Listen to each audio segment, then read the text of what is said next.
Cerita novel Perintah Kaisar Naga bab selanjutnya. Ojo lali subrek, like and comment ya, yuk gasken. Nak, kamu terlalu gila, kamu berani berbicara dengan ayahku seperti ini. Apakah kamu mencari kematian? Kamu tahu bahwa ayahku sekarang berada di puncak peringkat ke-9 dari alam tubuh bugar, meremasmu sampai mati seperti menghancurkan semut. Bahkan jika kalian semua berada di peringkat ke-7 atau ke-8 dari Body Fit Realm, lalu kenapa ayahku telah menghancurkan kalian semua sendirian? Ning Ken mengutuk Chen Ping, mencari kematian. Chen Ping mendengus dingin, dan melambai ke arah Ning Ken dengan santai. Chen Ping melambaikan tangannya dengan santai, dan seketika terdengar suara berderak di udara. Segera setelah itu, busur listrik langsung mengenai Ning Ken. Berani menyentuh anakku? Ning Kai Chen mengerutkan kening, meraih Ning Ken, menarik Ning Ken ke belakangnya, lalu mengayunkan telapak tangannya, diikuti oleh Chen Ping dan bahkan langsung menamparnya. Anda tahu, Chen Ping hanyalah peringkat keempat dari Fusion Realm, dan Ning Kai Chen adalah seorang biksu di puncak peringkat ke-9 dari Fusion Realm. Perbedaan kekuatan keduanya bahkan tidak sedikit. Chen Ping dan Ning Kai Chen saling berhadapan, takut dia akan ditembak mati dalam sekejap. Dengan suara teredam, kekuatan keduanya langsung bertabrakan. Karena itu adalah tembakan yang tergesa-gesa, Ning Kai Chen tidak menggunakan kekuatan penuhnya, dan Chen Ping melambaikannya dengan santai, dan tidak menggunakan kekuatan penuhnya. Setelah kekuatan keduanya bertabrakan, sosok Chen Ping bergetar 2 kali, dan akhirnya mundur selangkah. Meskipun Ning Kai Chen tidak bergerak, telapak tangannya terasa mati rasa dan garing, seolah-olah dia terkena arus listrik. Melihat Chen Ping yang baru saja mundur selangkah, mata Ning Kai Chen penuh dengan keterkejutan dan kebingungan. Dia tidak mengerti bagaimana Chen Ping, seorang biksu kelas 4 di alam Body Fit, bisa memiliki kekuatan seperti itu untuk memblokir telapak tangannya sendiri. Bahkan jika dia tidak menggunakan semua kekuatannya, Chen Ping, seorang biksu kelas 4 di alam komposit, akan terbang keluar. Bahkan jika dia tidak mati, dia mungkin akan terluka parah. Tapi sekarang, memandang Chen Ping seolah tidak terjadi apa-apa. Kau sialan, Ning Ken sangat marah, dan hendak meneriaki Chen Ping, tetapi dihentikan oleh Ning Kai Chen. Chen Ping memandang Ning Kai Chen dengan cibiran di wajahnya dan berkata, "Apakah kamu masih berpikir bahwa kamu akan yakin menang?" Ning Kai Chen tidak bersuara, hanya menatap Chen Ping, lalu melirik Gao Qisheng dan Lao Sun. Orang-orang ini jelas mengikuti Chen Ping dan akan hidup dan mati bersama. Jika mereka benar-benar melakukannya, orang-orang ini tidak akan melarikan diri sendirian. Dengan cara ini, keluarga Ning mereka mungkin tidak akan menang. Bahkan jika dimenangkan, itu juga merupakan kemenangan yang menyedihkan. Ning Kai Chen tahu tujuan perjalanannya, dan dia tidak datang untuk bertarung. "Ayo pergi." Setelah ragu sejenak, Ning Kai Chen melambaikan tangannya, siap membawa pergi keluarga Ning. "Ayah, kita diam." Sebelum Ning Ken selesai berbicara, Ning Kai Chen menatapnya tajam. Segera, Ning Kai Chen pergi bersama keluarga Ning, dan tidak lagi mengejar pemenggalan Chen Ping atas 3 elang petirnya yang haus darah, juga tidak merebut 3 buah guntur surgawi dari tubuh Chen Ping. Melihat semua orang di keluarga Ning pergi, Chen Ping melanjutkan perjalanan mereka, tetapi kunci harta karun itu ada di tangan Chen Ping, jadi Chen Ping tidak terburu-buru. Orang-orang itu tidak memiliki kunci, sulit untuk masuk ke dalam harta karun. Dalam perjalanan, Chen Ping menelan 3 pil binatang Thunderhawk yang haus darah, dan terus menggunakan pil binatang Thunderhawk yang haus darah untuk memahami nafas asli guntur dan kilat perlahan.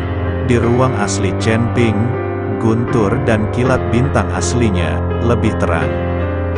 Chen Ping sudah memiliki pemahaman yang mendalam tentang nafas asli guntur dan kilat, jadi lebih cepat untuk menyerap dan memahaminya.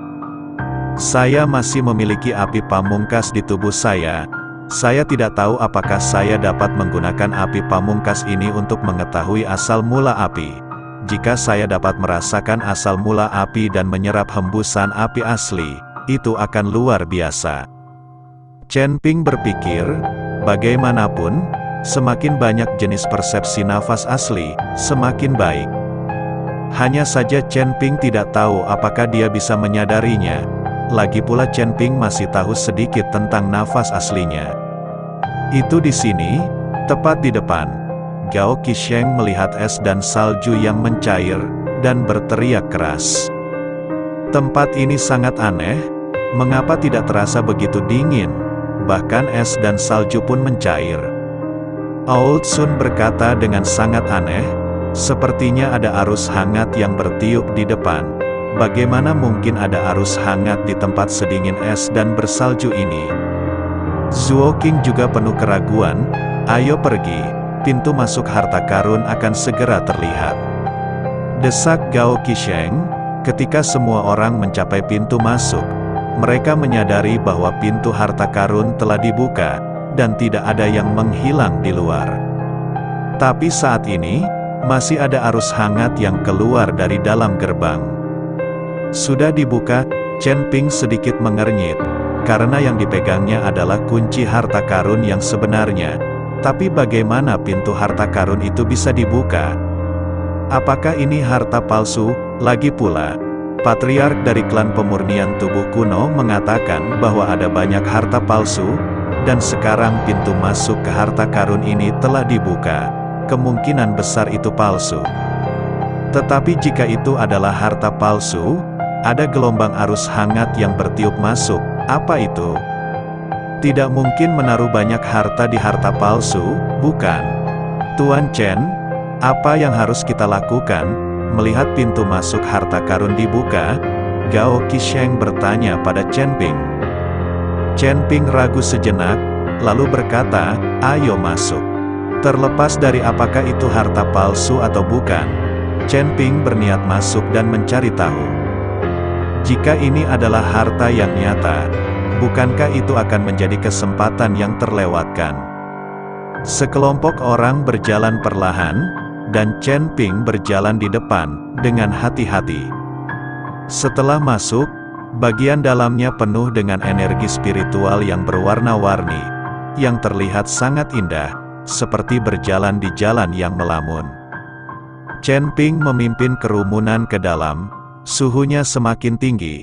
Tiba-tiba cahaya putih melintas di depan mata semua orang, dan semua orang yang berkedip tanpa sadar menutup mata mereka. Tetapi ketika orang-orang ini membuka mata, mereka menemukan bahwa mereka berada di lingkungan yang asing. Dikelilingi pepohonan hijau subur, di depannya ada lembah, dan lembah itu dipenuhi kabut putih. Ini, bagaimana situasinya? Bagaimana ini bisa terjadi? Apakah ada tempat seperti itu di ujung utara? Tidak mungkin. Kami tidak akan memasuki susunan hantu. Apakah kami semua halusinasi? Melihat perubahan suasana yang tiba-tiba di sekitar mereka, semua orang mulai berbicara dengan panik. Chen Ping juga terpana oleh pemandangan di matanya, saat cahaya putih baru saja menyala. Mereka sepertinya telah menembus semacam penghalang, dan sepertinya diteleportasi oleh semacam kekuatan. Tapi pemandangan di depannya bukanlah ilusi. Chen Ping bisa menjamin ini. Jika itu ilusi, tidak ada cara untuk membingungkan Chen Ping. Lagi pula, Chen Ping juga ahli formasi. Formasi hantu kecil tidak bisa menjebaknya. Ini bukan arai hantu, kami hanya pergi ke tempat lain. Atau mungkin ini tanah paling utara, dan tempat ini milik tanah paling utara.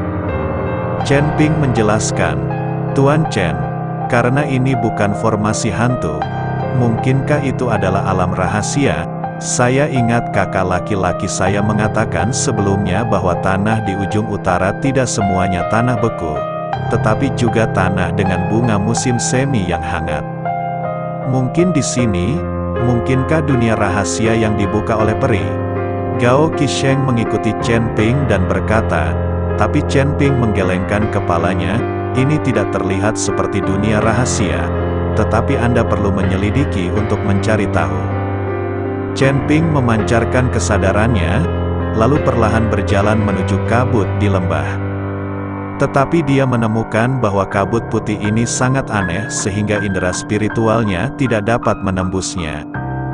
Tuan Chen, kabut putih ini sepertinya aneh, dan perasaan spiritual tidak dapat menembusnya. Kata Old Sun saat ini, sepertinya dia juga menggunakan indera spiritualnya untuk menyelidiki. Chen Ping mengangguk, perlahan mendekati kabut putih, dan membenamkan seluruh tangannya ke dalam kabut putih tebal. Setelah beberapa saat, Chen Ping menarik tangannya kembali. Benar-benar aneh. Tidak ada yang istimewa dari kabut putih ini, dan tidak beracun. Bagaimana bisa menghalangi kesadaran dewa? Chen Ping mengerutkan kening. Jangan khawatir tentang itu, ayo masuk dan lihat apakah tidak apa-apa. Seperti yang dikatakan Ji Yun, dia berjalan langsung ke kabut putih.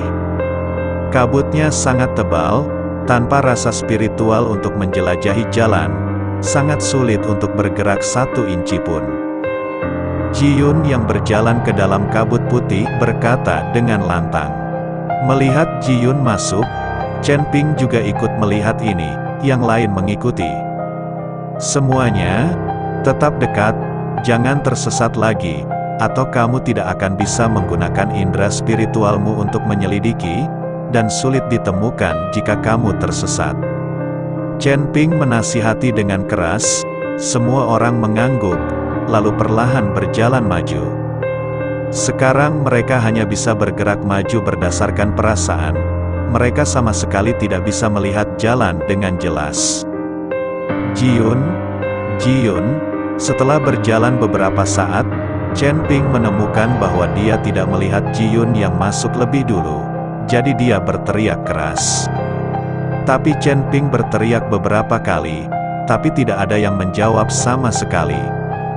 Cucu tua, cucu.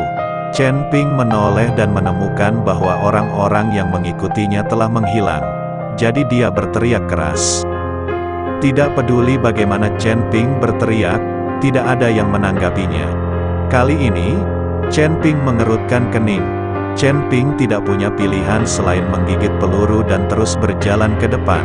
Tetapi segera, dia menemukan palu ungu mengambang di kabut putih. Ketika Chen Ping melihat ini, wajahnya penuh keterkejutan. Sekilas dia bisa tahu bahwa palu itu terbuat dari batu bintang ungu, dan itu sangat berat.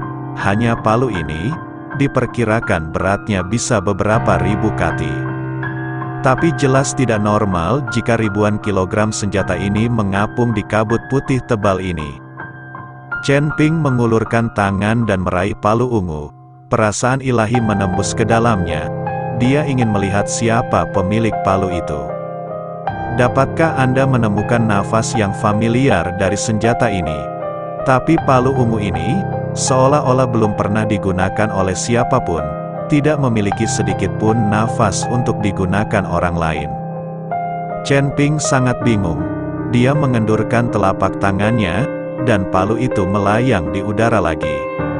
Aneh, sungguh aneh, bukankah kabut putih ini aneh? Chen Ping tidak tahu apa yang aneh dari kabut putih itu. Jika kabut putih itu beracun, Chen Ping pasti sudah menyadarinya sejak lama.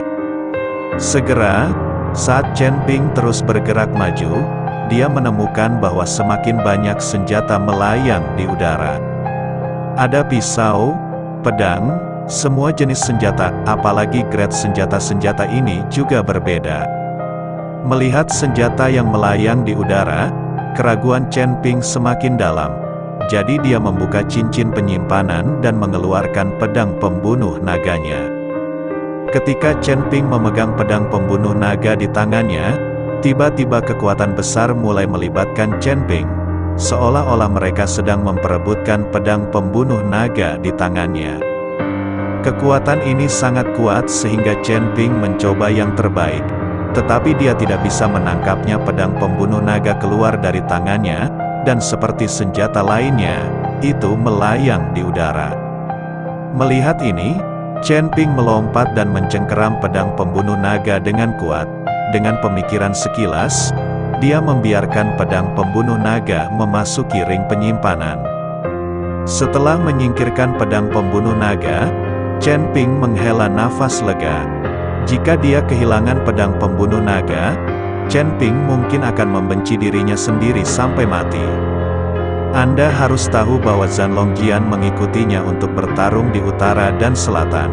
Dan selain itu, roh pedang Zhongli masih dalam pemulihan dan pemulihan. Jika dia kehilangan naga Zanjian, dia tidak akan pernah melihat Zhongli lagi. Chen Ping tidak berani bereksperimen. Jadi dia mempercepat langkahnya, dan segera kabut di sekitarnya berangsur-angsur memudar.